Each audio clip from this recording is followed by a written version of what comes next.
1865 hasta el intento de asesinato del presidente Reagan en 1981 reflejan el clima político de su tiempo y las tensiones de la sociedad estadounidense. A lo largo de la historia, varios presidentes y candidatos presidenciales de los Estados Unidos han sido blanco de atentados, algunos de los cuales resultaron fatales. Entre los presidentes asesinados figuran el ocurrido el 14 de abril de 1865. El presidente Abraham Lincoln fue baleado por John Wilkes Booth, un actor simpatizante de los confederados mientras asistía a una obra en el Teatro Ford de Washington, D.C. Lincoln falleció al día siguiente, convirtiéndose en el primer presidente estadounidense asesinado en el cargo. El 2 de julio de 1881, el presidente James Garfield fue baleado por Charles Guiteau, un abogado descontento de la estación de tren de Baltimore y Potomac en Washington, D.C. Garfield murió el 19 de septiembre de 1881 tras 79 días de lucha por su vida debido a complicaciones de sus heridas. El 6 de septiembre de 1901 en Nueva York, el presidente William McKinley fue baleado por un anarquista, Leon Wilsux. McKinley falleció 8 días después, el 14 de septiembre de 1901, a causa de una gangrena provocada por sus heridas. El 22 de noviembre de 1963 ocurrió uno de los asesinatos más notorios. Lee Harvey Oswald fue señalado como el responsable de dispararle al presidente John F. Kennedy en Dallas, Texas, mientras circulaba en una caravana. 5 años más tarde, Robert Kennedy, hermano del presidente John F. Kennedy, fue asesinado el 5 de junio de 1968 por Sirhan Sirhan en Los Ángeles. Poco después de ganar las primarias demócratas de California, murió al día siguiente a pesar de recibir atención médica.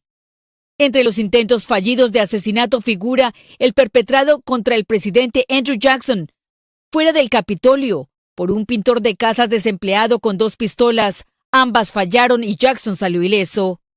Otro atentado ocurrió en 1912 mientras hacía campaña en Milwaukee, Wisconsin, el expresidente entonces candidato Theodore Roosevelt, quien recibió un disparo en el pecho por un camarero, John Fleming.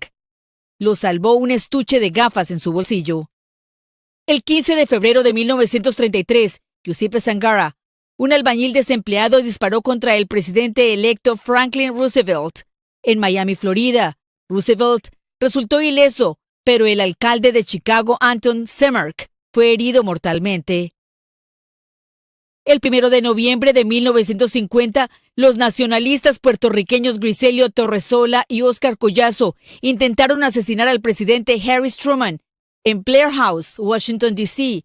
Truman salió ileso, aunque un guardia de policía murió en el enfrentamiento. En septiembre de 1975, el presidente Gerald Ford enfrentó 2 intentos de asesinato, uno el 5 de septiembre en Sacramento, California, y el otro el 22 de septiembre en San Francisco, también en California. Sarah Jane Moore disparó contra Ford, pero la bala falló por poco y fue arrestada.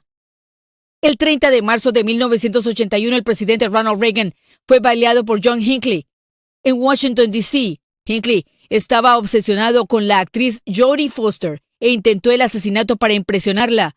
Reagan resultó gravemente herido, pero se recuperó tras una rápida intervención médica.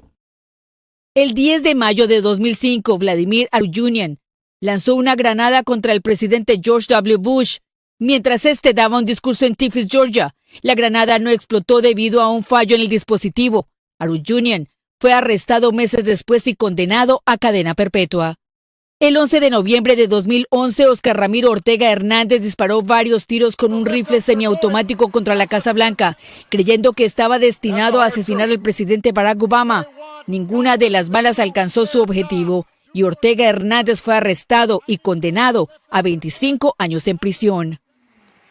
Todos estos hechos han tenido un gran impacto en la nación y, de hecho, Julio y Joana, eso también demuestra la vulnerabilidad de los líderes políticos frente a la violencia. Take a look at what happened.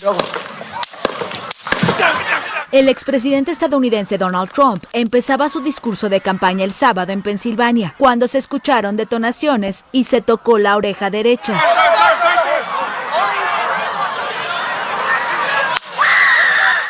pero el candidato republicano se encuentra a salvo, según informó el servicio secreto y su equipo de campaña. Trump, que busca ganar las elecciones de noviembre, fue puesto en el suelo por los agentes y, según testigos, sangraba de la oreja. En breve, el magnate se levantó, rodeado de agentes, y levantó el puño ante una multitud de sus partidarios, en señal desafiante. Más tarde, la oficina de campaña de Trump informó que el expresidente estaba siendo examinado en un centro médico. Según medios de comunicación, el presunto autor de los disparos en el mitin y un participante murieron. El sábado era el último mitin de Trump antes de la convención republicana, en la que será nominado oficialmente como candidato del Partido Republicano contra el presidente demócrata Joe Biden en las elecciones de noviembre.